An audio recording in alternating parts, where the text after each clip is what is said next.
Esto, ¿no lo sabías? Disculpe, ¿fuego tiene? Victor Lustig, el hombre que vendió la Torre Eiffel 2 veces, un hombre que estafó a Al Capone, patentó una máquina para copiar billetes y llegó a vender la Torre Eiffel 2 veces. Victor Lustig se ganó el sobrenombre del mayor estafador del siglo XX. Tuvo auge en los años 20, en París, y parecía a priori una persona vulgar. Tenía una cara tosca, pero tenía un porte elegante y modos refinados. Hablaba inglés, alemán, francés e italiano. Era un tipo muy culto. Pertenecía, o muchos creyeron eso, a la nobleza europea. Se trata del conde von Lustig, un joven del imperio austrohúngaro, que en los días previos a la Gran Guerra se había convertido en pasajero habitual de los transatlánticos que recorrían la costa europea. Jugaba al póker y al bridge con muchas personas ricas de los Estados Unidos. A veces ganaba como para demostrar que era bueno, pero también se dejaba perder para pagar cenas y empezar a caerle bien a la gente. Cuando se ganaba la confianza, los estafaba. Desaparecía 1 o 2 temporadas y volvía a hacer lo mismo. Tuvo más de 20 apodos y por lo menos 45 veces fue detenido.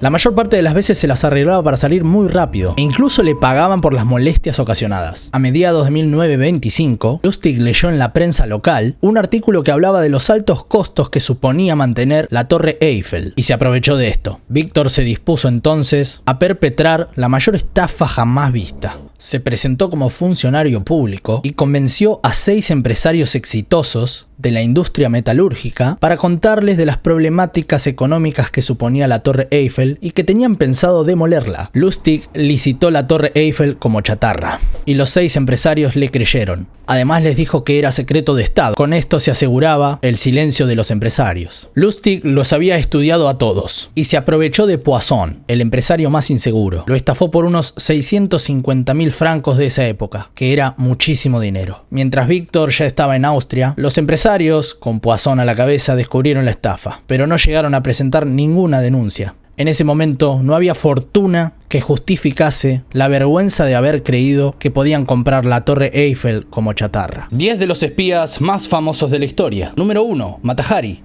la espía alemana, posiblemente una de las espías más famosas de la historia. Mata Hari era una bailarina exótica y prostituta de la clase alta en París, que espió para Alemania durante la Primera Guerra Mundial. De origen holandés, Margarita Gertruida Zelle comenzó su carrera de espionaje después de trabajar como una cortesana para militares y políticos de alto nivel. Su pasaporte holandés, Holanda era un país neutral, le permitió literalmente dormir con el enemigo y trabajar para la inteligencia del ejército alemán. Su carrera llegó a su fin en enero de 1917, cuando la inteligencia francesa interceptó una señal de radio codificada de Berlín, en la que se develaba que estaban recibiendo información de un espía alemán con nombre en código H21. Mata Hari fue identificada y detenida en una habitación de hotel en París el 13 de febrero de 1917. Fue fusilada.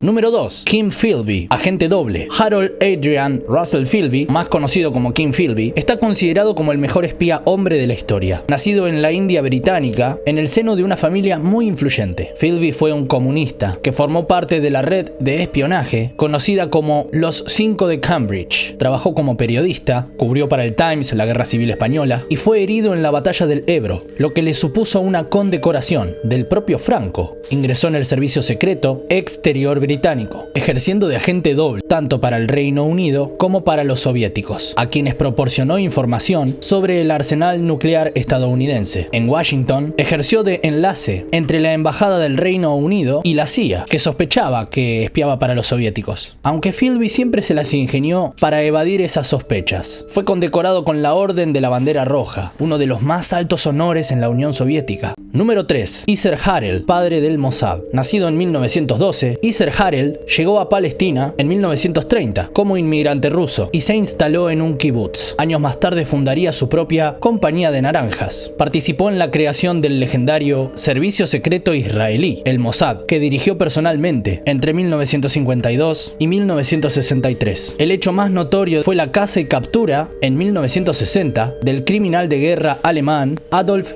Eichmann en un suburbio de Buenos Aires. Número 4. Sidney Reilly, el verdadero James Bond. Sidney Reilly, nacido como Zygmunt Georgevich Rosenblum en Rusia en 1873, se dice que inspiró a Ian Fleming en su personaje de James Bond, apodado el Ace of Spies. Se cree que Reilly espió a 4 naciones. Al igual que su homólogo literario, Reilly fue un mujeriego. Algunos también lo apodaron como el caballero espía, y vivió un estilo de vida extravagante. Se le atribuye algunas de las empresas más audaces, como su participación en la trama de asesinar al líder soviético Lenin. El complot falló, pero Reilly escapó espectacularmente. En 1925 volvió a Rusia para ayudar a derrocar el régimen soviético, pero esta vez no tuvo suerte. Fue capturado por los soviéticos y ejecutado ese mismo año. Número 5. Richard Sorge, héroe de la Unión de Repúblicas Socialistas Soviéticas. Era un espía soviético nacido en Alemania, que es considerado uno de los mayores agentes de inteligencia de todos los tiempos. Mientras se recuperaba de una lesión sufrida durante la Primera Guerra Mundial, se convirtió en un comunista apasionado. En la década del 20 fue a la Unión Soviética y pronto comenzó a trabajar como agente de inteligencia. Antes y durante la Segunda Guerra Mundial, trabajó en Japón y proporcionaba a los soviéticos información importante sobre las intenciones tanto de Japón como la de la Alemania nazi. Gracias a Sorge, los soviéticos supieron que Japón no planeaba atacar a Rusia, pero también conocieron lo que hacía Hitler. Sorge incluso les informó de la fecha del ataque alemán planeado. En el 41 fue descubierto por los japoneses y arrestado. Fue ejecutado 3 años después. En 1964, Sorge fue galardonado póstumamente con la distinción de Héroe de la Unión Soviética, el título honorario más alto de la Unión Soviética. Número 6. Marcus Wolf, modelo para Le Carré. En varias novelas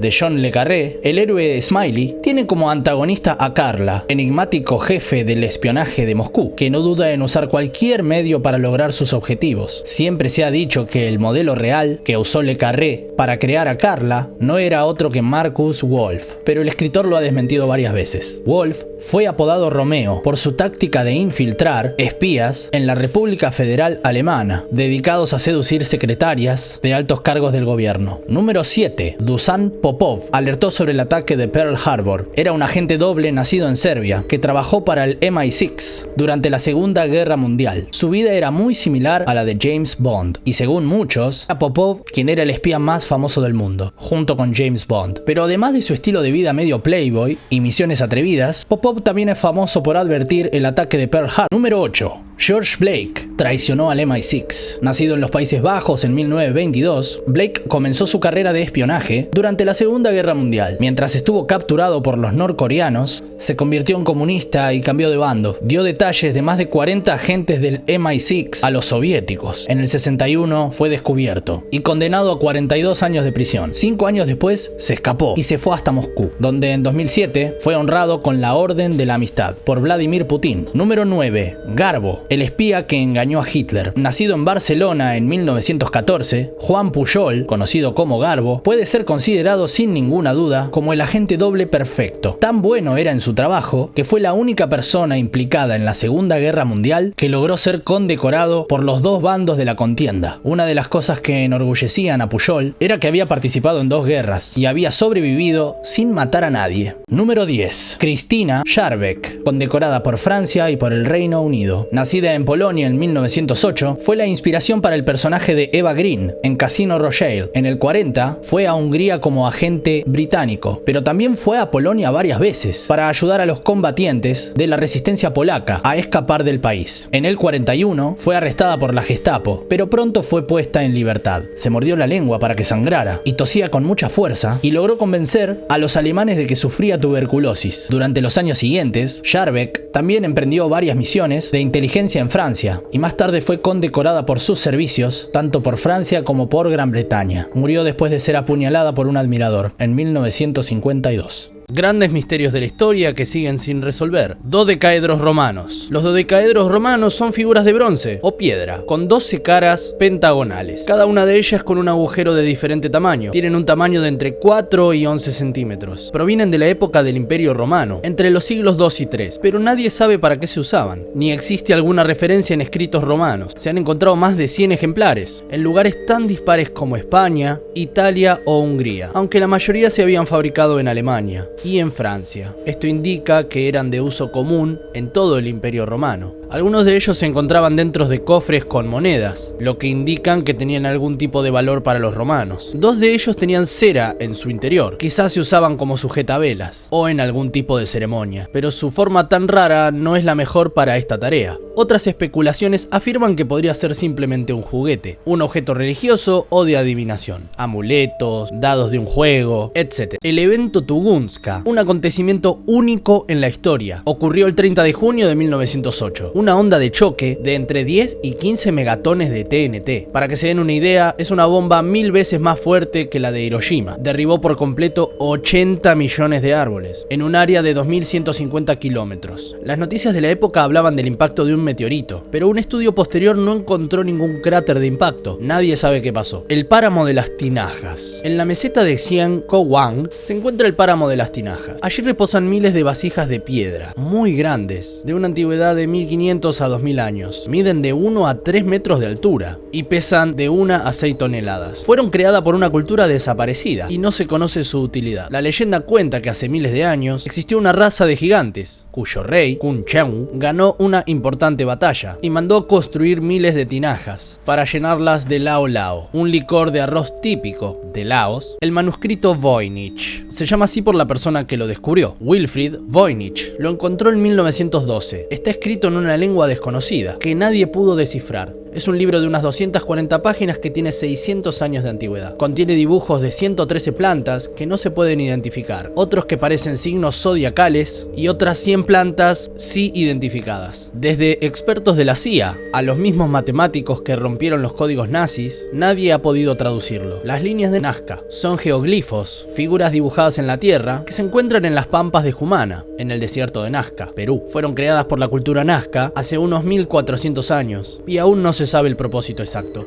Se han encontrado más de 150 figuras de animales y personas, algunas de hasta 275 metros de largo, con líneas de entre 40 centímetros y 2 metros de espesor. Las líneas de Nazca sorprenden porque pese a su enorme tamaño, están trazadas con una perfección geométrica.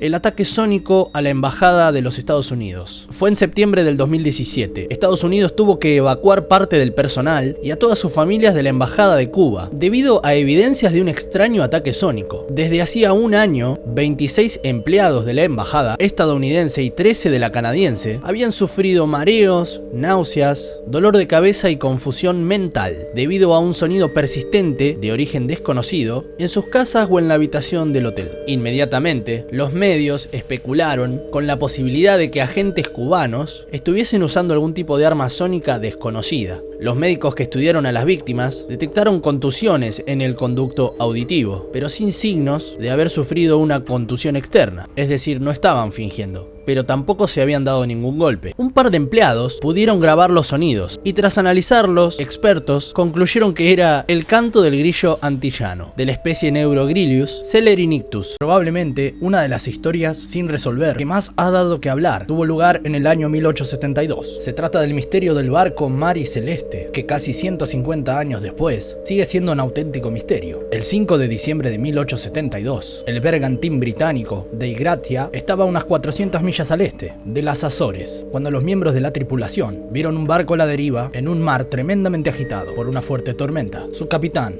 David Morehouse, se sorprendió al descubrir que el barco no era otro que el Mary Celeste, que había partido del puerto de Nueva York 8 días antes que él, que ya debería haber llegado a una ciudad italiana, a Génova. Sin dudarlo, el capitán cambió el rumbo para ofrecer ayuda. La escena que encontraron en el Mary Celeste era, cuanto menos, escalofriante. No había absolutamente nadie en el navío. Las cartas de navegación estaban esparcidas, las pertenencias de la tripulación aún estaban en las habitaciones, faltaba el único bote salvavidas, y todo el fondo del buque se encontraba lleno de agua. No se sabe qué pasó. ¿Dónde está enterrada Cleopatra? La condenada historia de Marco Antonio y Cleopatra cautivó al mundo durante siglos. El general romano, asolado por el dolor y la vergüenza, después de su derrota final en la batalla de Actium, 31 años antes de Cristo, a manos de su enemigo, Octavio, se clavó su propia espada al recibir la falsa noticia de que la reina de Egipto había muerto. Sin embargo, su amante seguía viva. Se había escondido en su tumba, a donde trajeron a Antonio, quien finalmente sucumbió por sus heridas, abrazado por su reina. En lugar de caer bajo la dominación romana, Cleopatra, rodeada de perlas e innumerables tesoros egipcios, se suicidó el 12 de agosto del año 30 a.C.,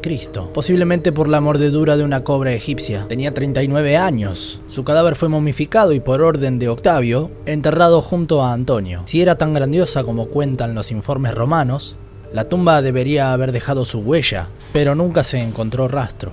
Las coincidencias más raras. En el año 1920, la novelista norteamericana Anne Parrish recorría las librerías de París y se encontró con un ejemplar de su libro favorito, Jack Frost y otras historias. Le enseñó el libro que encontró a su marido y le contó que era el libro que más recordaba con cariño de su infancia. Su marido abrió el ejemplar y en la primera hoja decía Anne Parrish, calle Weber, número 209, Colorado Springs. Era el mismo ejemplar que había pertenecido a Anne Parrish. En el año 2002, dos hermanos gemelos de 70 años murieron con unas pocas horas de diferencia tras sufrir dos accidentes de tráfico diferentes en la misma carretera en el norte de Finlandia. El primero de los dos gemelos murió tras ser arrollado por un camión mientras paseaba en bicicleta, 600 kilómetros al norte de Helsinki. Murió exactamente a 1,5 kilómetros del punto en el que falleció su hermano. Una oficial de policía señaló que esta es una coincidencia histórica simplemente increíble. Un hombre, mientras montaba su ciclomotor en Bermuda, chocó con un taxi y acabó con su vida. Un año más tarde, el hermano de este hombre moría exactamente del mismo modo. De hecho, iba andando en el mismo ciclomotor. Para rematar la mala suerte, el golpe lo recibió del mismo conductor en el mismo taxi. ¿Les digo algo más? El pasajero del taxi era el mismo. Una madre alemana que fotografió a su hijo en el año 1914 llevó la película a revelar a un almacén de Estrasburgo.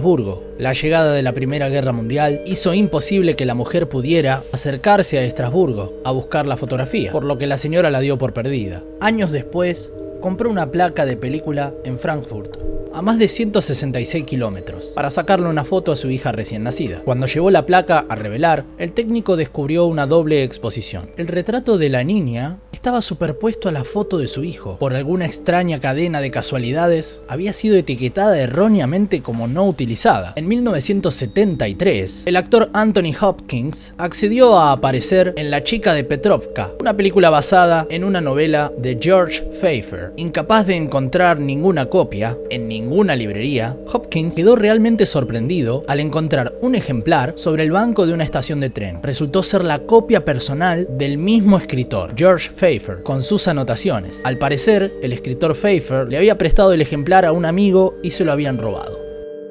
El mayor Summerford, un oficial británico que combatía en los campos de Flanders en 1918, salió volando de su caballo debido a un rayo, lo que lo dejó paralizado de la cintura para abajo. 6 años después, en 1924, mientras pescaba en un río, un rayo cayó en el árbol donde él estaba sentado y paralizó el lado derecho de su cuerpo. 2 años más tarde, y ya recuperado, Summerford paseaba por el parque en 1930 y fue alcanzado por otro rayo, paralizándolo permanentemente. 2 años después falleció, pero el destino no había terminado con él. 4 años después de su muerte, durante una tormenta, un rayo cayó en el cementerio y destruyó su lápida. El Titanic y el Titán. Existen unos paralelismos increíbles entre la novela Vanidad, escrita por Morgan Robertson en 1898, acerca del hundimiento de un lujoso transatlántico llamado Titán, y los hechos reales sobre el Titanic, 14 años después. Numerosas coincidencias entre la novela y la realidad, el mes de la tragedia, el número de pasajeros, tripulantes y botes salvavidas, el tonelaje, la magnitud e incluso la velocidad del impacto con el iceberg. Son datos prácticamente exactos a los que el autor cuenta en su novela 14 años antes. El globo que unió a 2 niñas. En junio de 2001, una nena de 10 años llamada Laura Buxton escribió su nombre y dirección en un pedazo de papel. Pegó el papel en un globo de helio y lo soltó desde su jardín. El globo recorrió casi 225 kilómetros, hasta que aterrizó en el jardín de otra nena de 10 años, que también se llamaba Laura Buxton. La segunda Laura se puso enseguida en contacto con la primera, y desde ese día son amigas. Descubrieron que no solo comparten comparten el mismo nombre y la misma edad, sino que las dos tienen el pelo claro, tienen un perro labrador, un conejo y un conejillo de indias. ¿Un náufrago en el tiempo? El 15 de diciembre de 1664 se hundió un barco en el estrecho de Menai, en la costa norte de Gales. Todos los pasajeros fallecieron, salvo un hombre, Hugh Williams. El 5 de diciembre de 1785, 121 años después, murieron 60 pasajeros en otro naufragio, con un único sobreviviente, llamado Hugh Williams. Casi 75 años después, el 5 de agosto de 1860, el hundimiento de un tercer barco provocó la muerte de 25 pasajeros, y de nuevo un solo sobreviviente, Hugh Williams. ¿Qué pasó acá?